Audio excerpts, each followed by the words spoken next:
আজকে আমাদের আলোচনার বিষয়বস্তু হবে বিভক্তকারী বিন্দুর স্থানাঙ্ক নির্ণয়। আর আমাদের হয়তো মনে আছে, আমরা এটা স্থানাঙ্ক জ্যামিতিতে অন্তর্বিভক্তকারী বিন্দুর স্থানাঙ্ক নির্ণয়ের পদ্ধতি আমরা গাণিতিক ব্যাখ্যা এবং সূত্রটা দাঁড় করানো বা প্রতিষ্ঠিত করা, এটা আমরা শিখছি যে অন্তর্বিভক্তকারী বিন্দু স্থানাঙ্ক বিষয়টা আমরা আরেকবার দেখার চেষ্টা করি। সেটা হচ্ছে কি,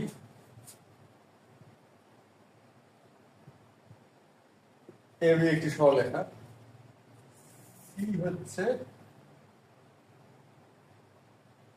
এই এর উপরে অবস্থিত একটি বিন্দু, যেটা কিনা এসি হচ্ছে এম আর সিবি হচ্ছে এন, এই অনুপাতে বিভক্ত করছে।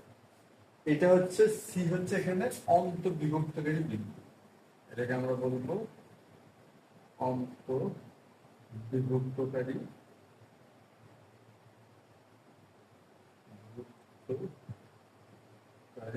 বিন্দু, যেটা এম এবং এন এই অনুপাতে অন্তর্বিভক্ত করছে।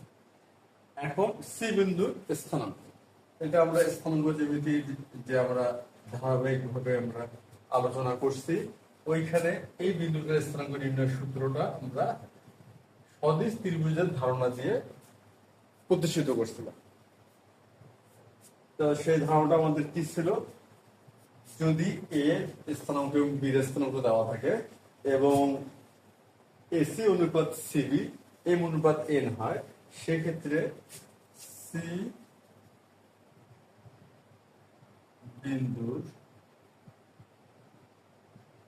স্থানাঙ্ক হবে এম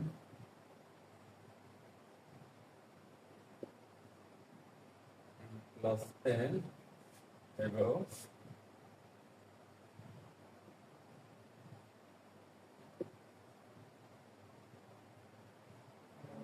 এটা আমরা স্থানাঙ্ক জ্যামিতি আলোচনার সময় আমরা দেখছি, এবং কিভাবে এটা আসে সেটা আমরা গাণিতিকভাবে প্রতিষ্ঠিত করছি। এখন সি বিন্দু স্থানাঙ্ক, যখন সি অন্তর্বিভক্তকারী বিন্দু, সেক্ষেত্রে সি বিন্দু স্থানাঙ্ক হচ্ছে এমন। এখন আমাদের এখন আলোচনার বিষয় হবে বহির্বিভক্তকারী বিন্দু। বহির্বিভক্তকারী বিন্দুর স্থানাঙ্ক আমরা এখন আলোচনা করব। বহির্বিভক্তকারী বিন্দুর স্থানাঙ্ক বিষয়টা কি, প্রথমে আমরা বোঝার চেষ্টা করি বহির্বিভক্তকারী বিন্দু বা বহির্বিভক্তটা আসলে কি, সেটা আমরা আগে জানার চেষ্টা করি। যেমন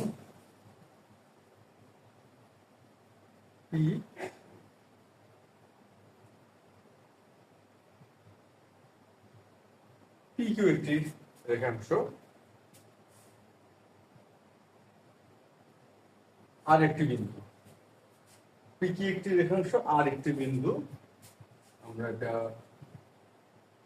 যোগ করলাম, এবং পি আর অনুপাত হলো এম আর কিউ আর এটা হচ্ছে এন। ব্যাপারটা কি দাঁড়ালো, পি কিউ হচ্ছে একটি রেখাংশ, পি কিউ একটি রেখাংশ আর হচ্ছে পি কিউ রেখাংশের বাইরে অবস্থিত একটা বিন্দু, একই সরলরেখা কিন্তু বাইরে। আচ্ছা, আমরা কিভাবে যোগ করলাম, সেক্ষেত্রে পি আর হচ্ছে এম আর কিউ আর হচ্ছে এম, মানে আর বিন্দু দ্বারা আমরা দুইটি বিভক্ত ধারণা পাচ্ছি। কি হবে, একটা হচ্ছে পি আর একটা হচ্ছে কিউ আর। এই যে পি কিউ বিন্দুকে, পি কিউ রেখাকে আর বিন্দু বাহির থেকে, মানে রেখাটার বাইরে অবস্থান করেও পি আর এবং কিউ আর এই দুইটা অংশে ভাগ করলো। কিভাবে ভাগ করলো, পি আর এবং কিউ আর এই যে বাইরে অবস্থিত হওয়ার পরও এই যে আমরা দুটো অংশ পেলাম আর বিন্দুর জন্য, পি আর এবং কিউ আর। এই ক্ষেত্রে আর বিন্দুটা হবে বহির্বিভক্তকারী বিন্দু। আর এখানে অন্তর্ভুক্তকারীর ক্ষেত্রে কি হয়েছে, সি বিন্দুটা অভ্যন্তরে আছে এবং এটা ভাগ করলো এসি বিসি, মানে সি বিন্দুর জন্যই এই দুটা বিভক্তকারী বিভক্ত ধারণা পেলাম। কি কি পেলাম, এসি এবং সিবি, এটা পেলাম, এটা ভিতরে আছে, এই জন্য অন্তবিভক্তকারী। আর এইখানে আর বাইরে আছে, তারপর আমরা এই যে পিকুইর দুইটা অংশ ধারণা দাঁড় করাতে পারলাম। কি হবে, পিআর এবং কিউআর। এখানে কি হলো, আর বাইরে থাকার পরও দুইভাবে বা বিভক্ত করলো। কিভাবে, পিআর এবং কিউআর, এটা বাহির থেকে করলো এই জন্য বহির্বিভক্ত, আর এটা ভিতর থেকে করলো এই জন্য অন্তর্বিভক্ত। এখন এই বহির্বিভক্ত বিন্দুর স্থানাঙ্ক কি হবে সেটা আমরা দাঁড় করাবো। সেটা আমরা দুইভাবে দাঁড় করাতে পারি। একটা হলো অন্তর্বিভক্তের ক্ষেত্রে যে আমরা সদিশ ত্রিভুজ ধারণা ব্যবহার করছি, সরাসরি ওই পদ্ধতিতে ব্যবহার করতে পারি, কিংবা আরেকভাবে করতে পারি। এই ধারণাটা হচ্ছে অন্তর্বিভক্তকারী বিন্দুর স্থানাঙ্ক ধারণার সাথে সামঞ্জস্যপূর্ণ। যেহেতু সামঞ্জস্যপূর্ণ ধারণা, সেহেতু আমরা অন্তর্বিভক্তকারী বিন্দুর স্থানাঙ্কের ধারণা ব্যবহার করে এই বহির্বিভক্তকারী বিন্দু যেটা এখানে আর, সেই বিন্দুর স্থানাঙ্কটা নির্ণয় করতে পারি। তাহলে আমরা মানে বিষয়টা দাঁড় করানোর চেষ্টা করি গাণিতিকভাবে, যে অন্তর্বিভক্তকারী বিন্দুর স্থানাঙ্কের ধারণা ব্যবহার করে কি করে বহির্বিভক্তকারী বিন্দুর স্থানাঙ্কটা নির্ণয় করা যায়। এখন আমরা সেই বিষয়টা গাণিতিকভাবে বোঝার চেষ্টা করি।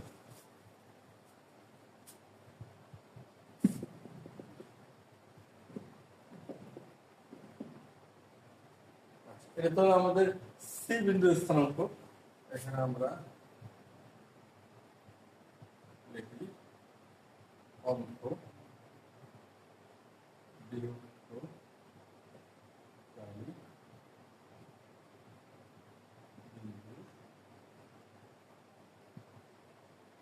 স্থানাঙ্ক, সেটা হচ্ছে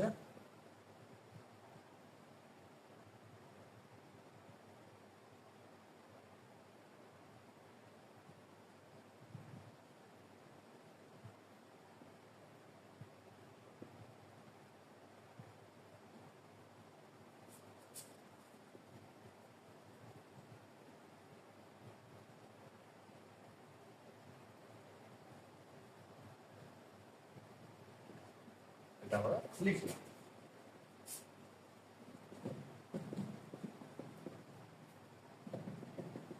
আর ধারণাটা কেমন করে, এ বি সি সি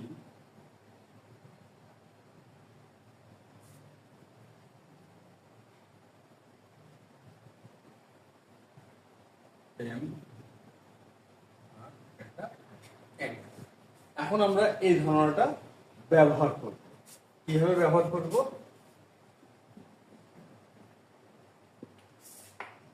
এটা আমরা নোটের মতো রাখলাম। এই ধারণাটা আমরা এখন ব্যবহার করব। ব্যবহার করার আগে আমরা চিত্রটা দাঁড় করাই। এটার স্থানাঙ্ক দেওয়া আছে, কি বিন্দুর স্থানাঙ্ক দেওয়া আছে, পি এবং কিউ দুটো বিন্দুর স্থানাঙ্ক দেওয়া আছে। আর বিন্দুর স্থানাঙ্ক আমরা নির্ণয় করব। আচ্ছা, আমরা ধরে নিই আর বিন্দুর স্থানাঙ্ক এক্স ওয়াই। এটা হচ্ছে মনে করি, আমরা এটা মনে করে নিলাম। আর বিন্দুর স্থানাঙ্ক কিন্তু দেওয়া নাই, এটা আমরা ধরে নিলাম যে এই বিন্দুর স্থানাঙ্ক হলো এক্স ওয়াই। এখন এই ধারণাটা যে এখানে ব্যবহার করি, তার আগে দেখি এখানে এম আর হচ্ছে এম আর কিউ আর হচ্ছে এম। এম আর হচ্ছে পি আর হচ্ছে এম আর কিউ আর হচ্ছে এম। এখন পি আর যদি এম হয় আর কিউ আর যদি এন হয়, সেক্ষেত্রে পি কিউ কি হবে? পি কিউ হবে পি আর বিয়োগ কিউ আর, অর্থাৎ এম বিয়োগ এন। সুতরাং এই পি কিউ হবে এম বিয়োগ এন, এরকম হলো। এখন আমরা এই বিষয়টা বোঝার চেষ্টা করি। এখানে সি ছিল অন্তর্ভুক্ত, আর এখানে হচ্ছে এম, আর এখানে হচ্ছে এন। আর ঠিক এখন আমরা এটার সাথে যদি কম্পেয়ার করি আমাদের অন্তর্ভুক্তের ক্ষেত্রে, সেখানে কি হবে তাহলে আমাদের অন্তর্ভুক্ত বিন্দু। আর এই ক্ষেত্রে এম আর এন, আর এখানে আছে এম মাইনাস এন আর এন। এখন আমরা এই ধারণাটা ব্যবহার করি। কিভাবে ব্যবহার করি? যেহেতু এটা এক্স, এটা হলো এক্স সাব ওয়ান, আর এটা হলো এক্স। এখন আমরা একটা জিনিস খেয়াল করি, এম এক্স সাব টু, এই যে এম এক্স সাব। এখন এখানে তাহলে কি হবে? এম মাইনাস এন, এখানে অনুপাত এম মাইনাস এন হচ্ছে, এটার সাথে হবে এক্স। এটা আমরা যদি প্রথমটার সাথে কম্পেয়ার করি, এক্স প্লাস, আবার দেখি N x sub one, N N x sub one, N x sub one. তারপরে এখানে আমাদের কি আছে?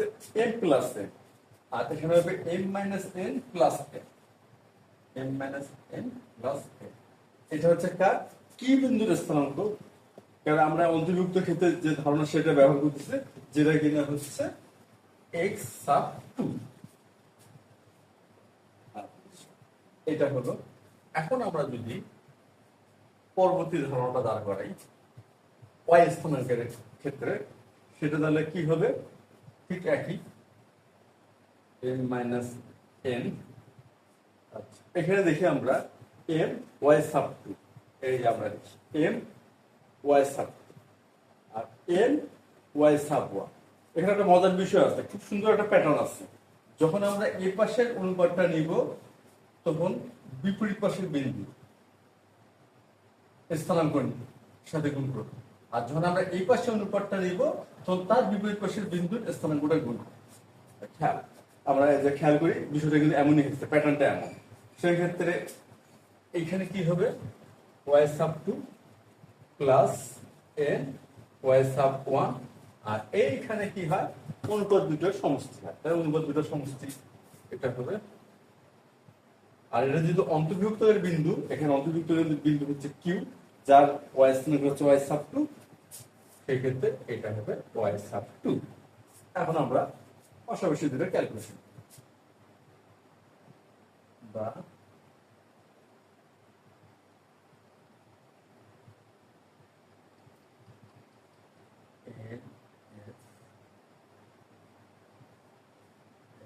এম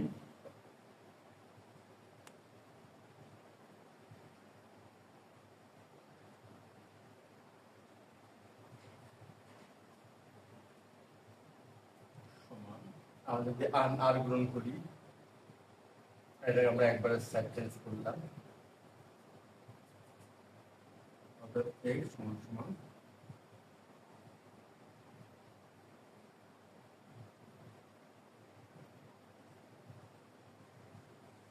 আমরা x স্থানাঙ্কের মান পেয়ে গেলাম। এখন আমরা এই জায়গায় দাঁড় করাই, বা ক্যালকুলেশন মোটামুটি দুটো একই রকম, খুব একটা পার্থক্য নাই।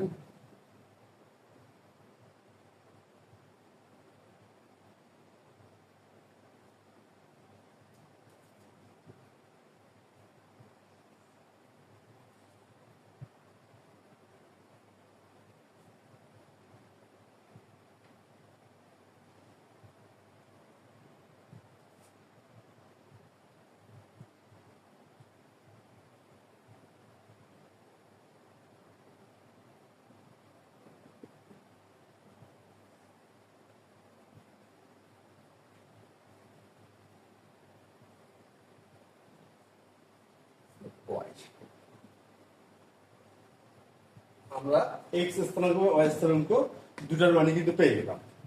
আর যেটা কিনা হচ্ছে আর বিন্দুর স্থানাঙ্ক। এখন আর বিন্দুর স্থানাঙ্ক কি হবে?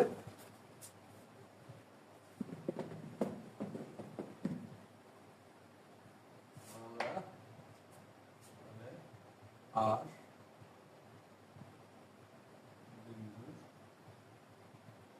স্থানাঙ্ক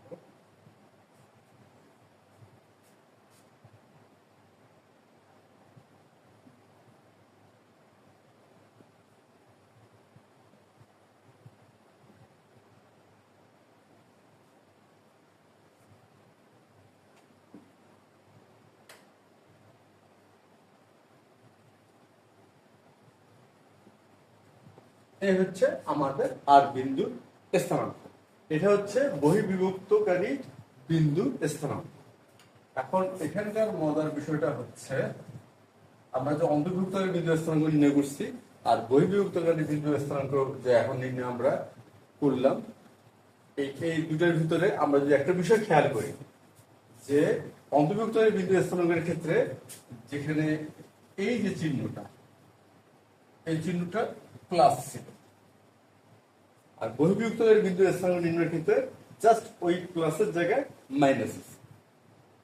এটাই হচ্ছে জাস্ট এই পার্থক্যটা হলো এই জায়গাটা, তাছাড়া আর কোনো কিন্তু মানে দেখতে আর কোনো পার্থক্য নাই। আর আমরা তো এটাও বুঝলাম যে বহির্বিভক্ত একটা বিন্দু একটা রেখাকে কিভাবে বহির্বিভক্ত করতেছে, আর একটা বিন্দু আর একটা রেখাকে কিভাবে অন্তর্ভুক্ত করতেছে সেই ধারণাটাও আমরা এখানে দেখলাম। এখন আমাদের তাহলে বহির্বিভক্ত এবং অন্তর্ভুক্তকারী বিন্দু স্থানাঙ্ক কিভাবে নির্ণয় করা যায় সেটা আমরা এখানে দেখলাম, এবং মনে হয় যে বিষয়টা মোটামুটি ভালোই বোঝা গেল। এখন আমাদের একটা বিষয় জানতে হবে যে বা বোঝার চেষ্টা করতে হবে যে অন্তর্বিভক্তকারী বিন্দু স্থানাঙ্ক নির্ণয়ের পদ্ধতি দিয়ে আমরা বহির্বিভক্তকারী বিন্দু স্থানাঙ্ক নির্ণয় করলাম। এখন যদি অঙ্কটা এইভাবে দেওয়া থাকে,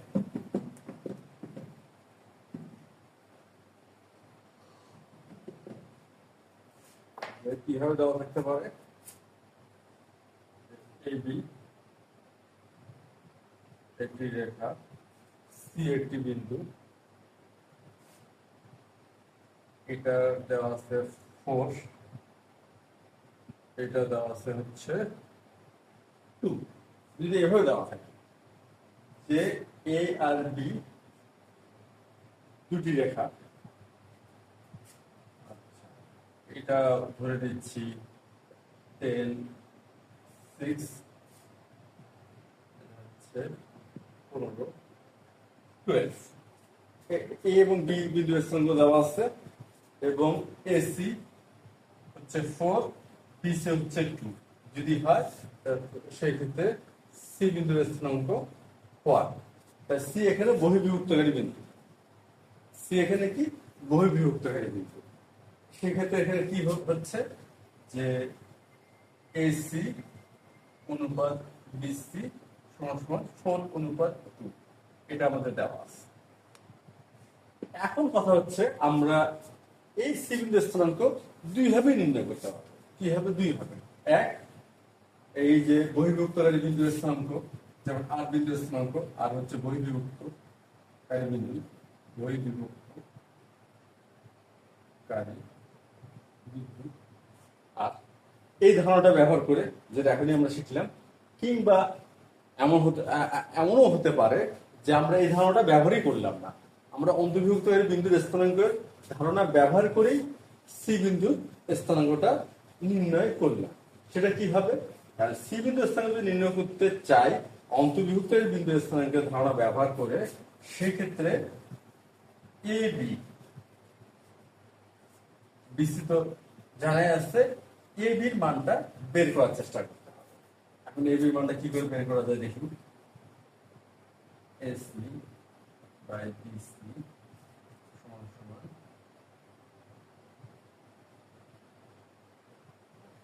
এসি।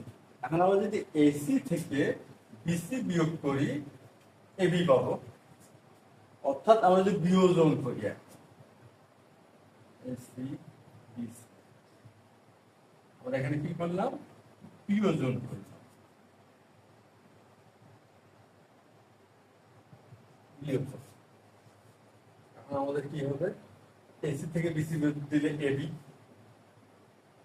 বাই বিসি সমান 2/2 বা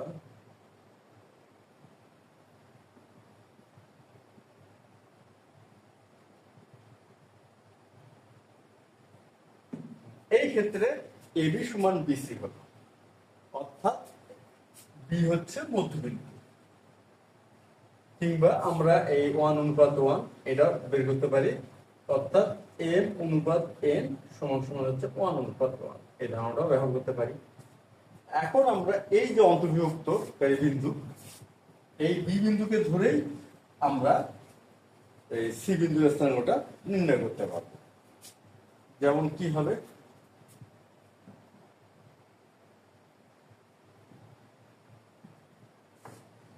সি বিন্দুর স্থানাঙ্ক নির্ণয় করতে চাই, এখন আমরা ধরে নিচ্ছি এই আর এর হচ্ছে এক্স ওয়াই,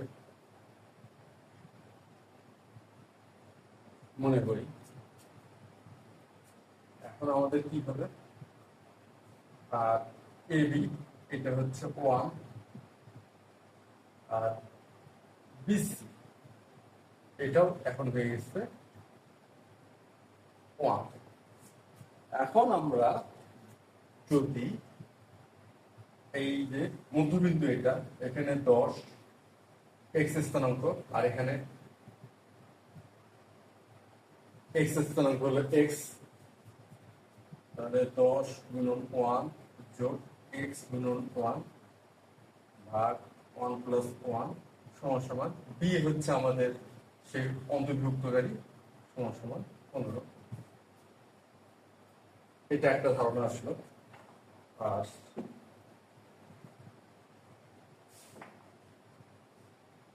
অপোজিটে এখন আমরা এটাতে এক্স স্থানাঙ্ক আসবে, কারণ ওয়াই স্থানাঙ্ক নিয়ে আসি, তাহলে 6 আর এখানে ওয়াই, 6 গুণন 1 প্লাস ওয়াই গুণন 1, এখানে এম এন উভয়ই 1, 1 প্লাস 1, আর এখানে হচ্ছে 12,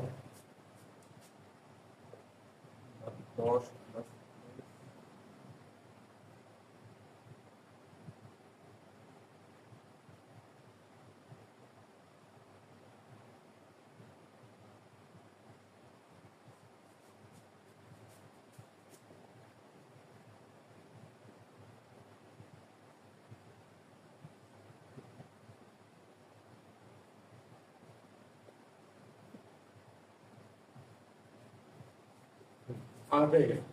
এক্স হচ্ছে 5, ওয়াই হচ্ছে 18। সুতরাং সি বিন্দুর স্থানাঙ্ক কি হলো, সি বিন্দুর স্থানাঙ্ক হলো 5, 18। আমরা এখানে অন্তর্ভুক্তকারী বিন্দুর স্থানাঙ্কের ধারণা ব্যবহার করেই সি বিন্দুর স্থানাঙ্ক বের করে ফেললাম। আর আমরা এটাও ব্যবহার করতে পারি, কোনো সমস্যা নেই। এটা ব্যবহার করে আমাদের সরাসরি মানটা আসবে, আর এটা ব্যবহার করলে একটু ঘুরে আসবে, কিন্তু মান একই আসবে।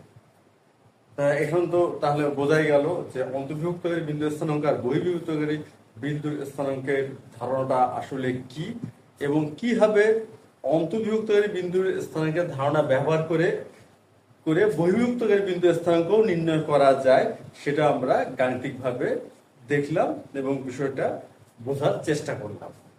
আশা করি যে আজকের এই আলোচনায় বা রেখা বিভক্তকারী বিন্দুর স্থানাঙ্ক এই আলোচনাটা তোমরা সবাই মনোযোগ দিয়ে দেখছো এবং বোঝার চেষ্টা করছো এবং মোটামুটি হয়তো বুঝতেও পারছো। তো আজ এ পর্যন্তই, আগামী ক্লাসের আমন্ত্রণ জানাই। আজকে আমরা এখানে শেষ করছি। ধন্যবাদ সবাইকে।